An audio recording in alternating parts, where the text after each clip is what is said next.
नमस्कार दोस्तों, स्वागत है आप सभी के हिंदी स्टडी में और आशा करती हूँ आप सभी स्वस्थ होंगे और अच्छे से तैयारी कर रहे होंगे। दोस्तों, हम ये आदिकाल के वस्तुनिष्ठ क्वेश्चन कर रहे हैं जो लास्ट ईयर आए हुए हैं। उसी क्रम में आज आगे के क्वेश्चन करेंगे। इसका लगभग एक पार्ट और बनेगा आदिकाल का, उसके बाद भक्तिकाल के क्वेश्चन करेंगे। ठीक है, स्टार्ट करते हैं अपनी क्लास। आज का पहला क्वेश्चन है, निम्नलिखित रचनाओं को उनके रचनाकारों के साथ मिलान करना है कि कौन किसकी रचना है। ये है राठौड़ री ख्यात, ये किसकी रचना है? दयाल दास की रचना है। बैराट पुराण किसकी रचना है? ये गोरखनाथ की है। पुष्पदंत की रचना है उत्तर पुराण। जिनदास सूरी की रचना कौन है? उपदेश रसायन दास। तो इसमें ऑप्शन हमारा बी सही होगा। आगे देखते हैं, सिद्धों की साधना में शून्य का पूरक तत्व था। तो सिद्धों की जो साधना थी उसमें शून्य का पूरक तत्व क्या था? ज्ञान था। निम्नलिखित में से कौन व्याकरण ग्रंथ के रूप में प्रतिष्ठित है? तो व्याकरण ग्रंथ के रूप में कौन प्रतिष्ठित है इनमें से? वह उक्ति व्यक्ति प्रकरण, दामोदर शर्मा की रचना है। किस ग्रंथ में कलचुरी राजवंश की किसी सामंत के 7 नायिकाओं का नक्शिक वर्णन है? तो वो है राउल बेल में। लेकिन ज़्यादातर मतलब जो बुकों में उसमें दे रखा कुबलेमाला कथा दे रखा, लेकिन वो गलत है, लेकिन राउल बेल में है। ऑप्शन हमारा सी सही है इसमें। आगे देखते हैं, इसमें क्रम लगाने के लिए है, कालक्रम अनुसार लगाना है। तो इसमें ऑप्शन हमारा बी सही है, कुबलेमाला, राउल बेल, उक्ति व्यक्ति प्रकरण, कीर्तिलता। कुबलेमाला कथा माला जो है ये 8वीं शताब्दी, राउल बेल 10वीं शताब्दी, उक्ति व्यक्ति प्रकरण 12वीं शताब्दी, कीर्तिलता 13वीं शताब्दी की रचना है। कालक्रम की दृष्टि से इनमें सबसे पुराने कवि हैं। तो कालक्रम की दृष्टि से इनमें सबसे पुराने कवि कौन से हैं? विद्यापति जो दे रखे हैं ऑप्शन में, इसमें सूर, तुलसी और बिहारी दे रखे हैं। तो इनसे पहले कौन से हो गए? विद्यापति। खड़ी बोली में सबसे पहले काव्य सर्जन करने वाले कवि हैं। तो खड़ी बोली में सबसे पहले काव्य सर्जन करने वाले कवि कौन है? सूरदास जी हैं। निम्नलिखित में से कौन सा नाम नाथपंथी साधकों में शामिल नहीं है? नाथों में कौन सा शामिल नहीं है? नाथ कितने थे? नाथों के नाम याद करने आसान है क्योंकि 9 ही नाथ थे। तो 9 नाथों में कौन नहीं है? कडप्पा। कि इससे वैसे भी पहचान के अगर आपको पता है कि सिद्धों के नाम के आगे पा लगा हुआ होता था, तो फिर भी ऑप्शन देख के आप समझ सकते हैं कि कडप्पा इसमें नहीं है, नाथों में, ये सिद्धों में है। गोरखबानी नामक पुस्तक के संपादक हैं। तो गोरखबानी नामक पुस्तक के संपादक कौन है? पीतम्बर दत्त भरतपाल। ऑप्शन हमारा सी सही है इसमें। किस ग्रंथ में चंद्रबरदाई को छप्पियों का राजा कहा गया है? तो चंद्रबरदाई को छप्पियों का राजा किस ग्रंथ में कहा गया है? शिव सिंह सरोज में। शिव सिंह सेंगर की रचना है ये। हिंदी साहित्य का इतिहास जो लिखा था शिव सिंह ने हिंदी भाषा में। आगे देखते हैं, आदिकालीन काव्य ग्रंथों में कथा कहने की परंपरा को लक्ष्य करके पृथ्वीराज रासो के संदर्भ में किस आलोचक ने लिखा है? कथा की परीक्षा इतिहास की दृष्टि से नहीं, काव्य की दृष्टि से होनी चाहिए। पुरानी कथाएं काव्य ही नहीं अधिक हैं, इतिहास वे एकदम नहीं। ये किसकी पंक्तियां हैं? ये पंक्तियां हैं हजारी प्रसाद द्विवेदी जी की।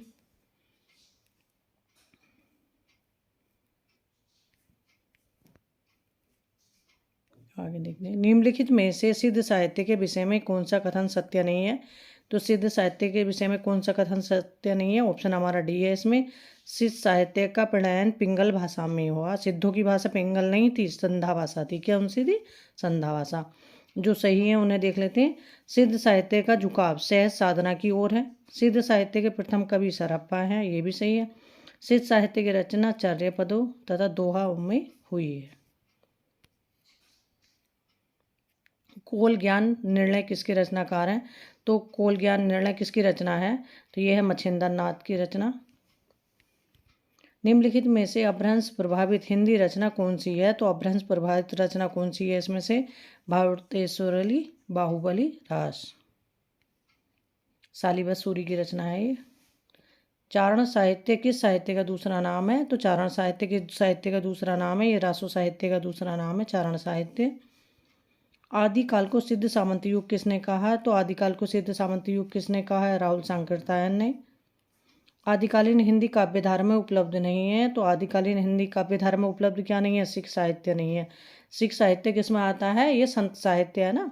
तो गुरु नानक ये सब उसमें ही आते हैं ना, संत साहित्य जो भक्ति काल में। ठीक है, जैन सिद्ध नाथ ही आदिकाल में आते हैं। आदिकालीन साहित्य का प्रमुख रस है, तो आदिकालीन साहित्य का प्रमुख रस कौन सा है? ये है वीर रस। अपभ्रंश का वाल्मीकि किसे कहा जाता है? तो अपभ्रंश का वाल्मीकि किसे कहा जाता है? स्वयंभू को कहा जाता है अपभ्रंश का वाल्मीकि। स्वयंभू को हिंदी का प्रथम कवि माना है, तो स्वयंभू को हिंदी का प्रथम कवि किसने माना है? रामकुमार वर्मा ने। सिद्धों में प्रचलित महामुद्रा शब्द का अभिप्राय है। सिद्धों में प्रचलित महामुद्रा शब्द का अभिप्राय है सिद्धि प्राप्त हेतु स्त्री संसर्ग, तो ऑप्शन हमारा सी सही होगा इसमें। सिद्धि प्राप्त हेतु चार मुद्राएं थी बता रखी थी सिद्धों में, तो उसमें कौन सी थी? ये एग्जाम में ये भी क्योंकि पूछी गई है, कर्म मुद्रा, धर्म मुद्रा, ज्ञान मुद्रा और महामुद्रा। अब्दुल रहमान कृत संदेश रासक है, तो अब्दुल रहमान कृत संदेश रासक क्या है? खंड काव्य है। आला और उदल नामक दो वीर सरदारों की वीरता पूर्वक लड़ाइयों का वर्णन मिलता है, वो किसमें मिलता है? परमाल दासो जगनिक की रचना है अल्लाह खंड, जो बुंदेलखंड क्षेत्र में वर्षा ऋतु में गाया जाता है। नाथ पंथ के प्रणेता कौन थे? तो नाथ पंथ के प्रणेता कौन थे? गोरखनाथ। निम्नलिखित पंक्तियां किस कवि की हैं? तो ये पंक्ति बतानी किसकी हैं? खने खन नयन कोन अनुसराई, खने खन बसन धूलि तन भराई, ये पंक्ति हैं विद्यापति जी की। अपभ्रंश का भवभूति किसे माना जाता है? तो अपभ्रंश का भवभूति पुष्पदंत को माना जाता है। और अपभ्रंश का वाल्मीकि कौन है? स्वयंभू को माना जाता है। या पुष्पदंत अपने आप को क्या बोलते थे? अभिमान मेरु, किसे कहा जाता है? पुष्पदंत को। गद्य पद मिश्रित चंपू काव्य है, तो गद्य पद मिश्रित चंपू काव्य कौन सा है? राउलवेल रोड़ा कवि की रचना है। निम्नलिखित में कौन सा नाम आदिकाल का नहीं है? तो गद्य काल आदिकाल का नाम नहीं है, ये आधुनिक काल का नाम है, और ये रामचंद्र शुक्ल जी ने हिंदी साहित्य के इतिहास में जो आधुनिक काल है उसको गद्य काल नाम से पुकारा था। इसमें से कौन सा कवि आदिकाल का नहीं है? तो इसमें से कौन सा कवि आदिकाल का नहीं है? नावादास, ये भक्ति काल के हैं नावादास। इनमें से कौन सी रचना आदिकाल की नहीं है? इसमें से कौन सी रचना आदिकाल की नहीं है? वो है विद्यापति की पदावली, मतलब आदिकाल की है, सॉरी दोस्तों, इसमें से कौन सी रचना आदिकाल की है? विद्यापति की पदावली, ठीक है, ये आदिकाल की है। सूरसागर, बीजक, भ्रमगीत ये भक्तिकाल की रचना है। बीसलदेव रासों के रचयिता कौन है? तो बीसलदेव रासों के रचयिता कौन है? नरपति नाहल है। इनमें से कौन सी भाषा आदिकाल की है? तो कौन सी भाषा आदिकाल की है? डिंगल पिंगल भाषा आदिकाल की है। ब्रजभाषा भक्तिकाल एवं रीतिकाल दोनों की, और ब्रजभाषा का स्वर्ण युग जो था वो रीतिकाल में ही था, ठीक है।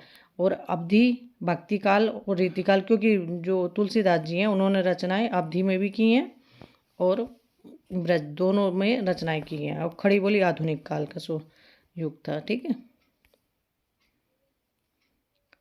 अपभ्रंश के प्रथम महाकवि कौन थे? अपभ्रंश के प्रथम महाकवि कौन थे? स्वयंभू थे।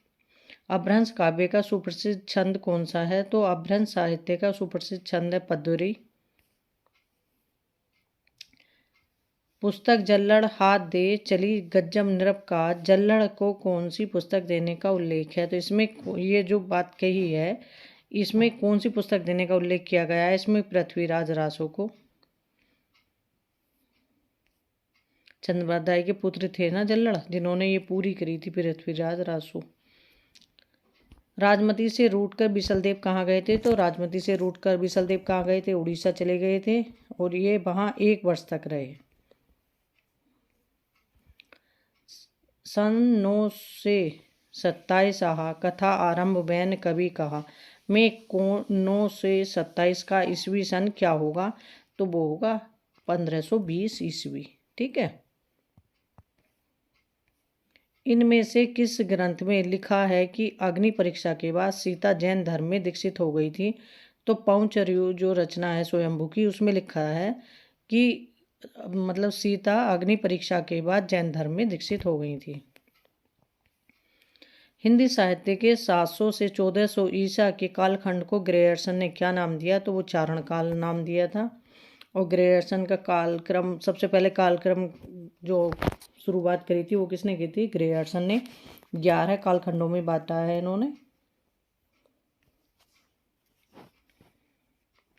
निम्नलिखित में से कौन 84 सिद्धों में नहीं है? तो 84 सिद्धों में कौन नहीं है? सारंगधर नहीं है। बीसलदेव रासो एक कैसा काव्य है? गेय काव्य है। आल्हा और उदल के चरित्र को वीर गाथात्मक काव्य के रूप में रखने वाले कवि हैं, वो है जगनिक।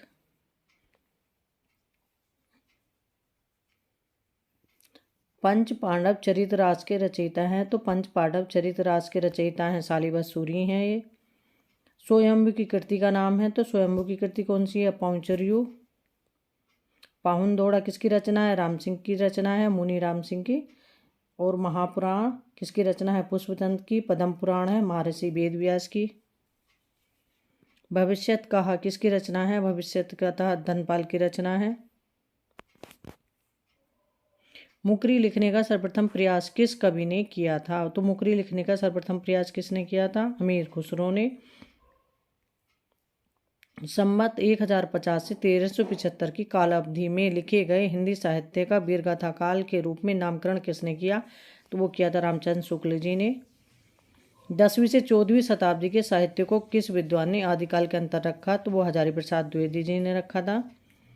आदिकाल में किस प्रकार का साहित्य लिखा जा रहा था? तो आदिकाल में जन जीवन से हटकर राजाओं की वीरता का अतिरंजित वर्णन हो रहा था। ठीक है, तो ऑप्शन इसमें हमारा एक सही है। अमीर खुसरो की पहेलियाँ तथा मुकरियों का क्या उद्देश्य है? तो अमीर खुसरो की पहेलियों तथा मुकरियों का अर्थ है कि मनोरंजन के माध्यम से लोक व्यवहार की शिक्षा। तो इसमें ऑप्शन हमारा सी सही होगा। वीरगाथा कालीन रासो काव्यों में निम्नलिखित में से किस विषय का वर्णन नहीं है? कृष्ण लीला का प्रतिपादन। तो इसमें ऑप्शन हमारा सी सही है कि जो वीरगाथा काव्य मतलब रासो काव्य लिखे गए हैं उसमें कृष्ण लीला का वर्णन नहीं है। आश्रयदाताओं का अतिरंजन पूर्ण वर्णन भी है उसमें। इतिहास और कल्पना का सम्मिश्रण भी है।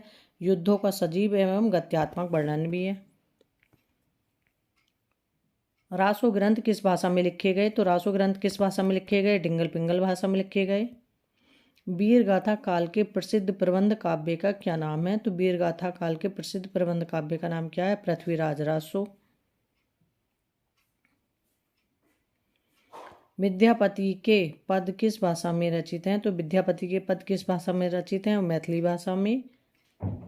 कौन सी रचना स्वयंभू की नहीं है? तो इसमें महापुराण स्वयंभू की रचना नहीं है, पुष्पतंत्र की रचना है। अपभ्रंश प्रभावित हिंदी रचना कौन सी है? तो अपभ्रंश प्रभावित हिंदी रचना है भारतेश्वरी बाहुबली रास। 11वीं शताब्दी में रचित लोक भाषा काव्य है, तो 11वीं शताब्दी में रचित लोक भाषा काव्य कौन सा है? ढोला मारूरा दोहा। गोरखनाथ के गुरु का नाम बताइए। तो गोरखनाथ के गुरु का क्या नाम था? मछिंदर नाथ था। अपभ्रंश शब्द का सबसे पहले उल्लेख किसने किया? तो अपभ्रंश शब्द का सबसे पहले उल्लेख किया पतंजलि ने। सिद्धों का प्रथम कवि हैं, तो सिद्धों में प्रथम कवि कौन है? सरप्पा हैं।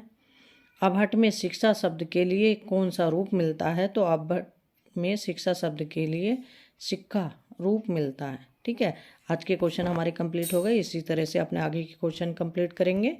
और आप मेरे चैनल पर पहली बार आए हैं तो चैनल को सब्सक्राइब कर लेना, बेल आइकन को क्लिक कर लेना, जिससे आने वाली वीडियो का नोटिफिकेशन आपको मिल सके। अब वीडियो पसंद आए तो लाइक करना ना भूले। ठीक है, थैंक यू दोस्तों मेरी वीडियो देखने के लिए।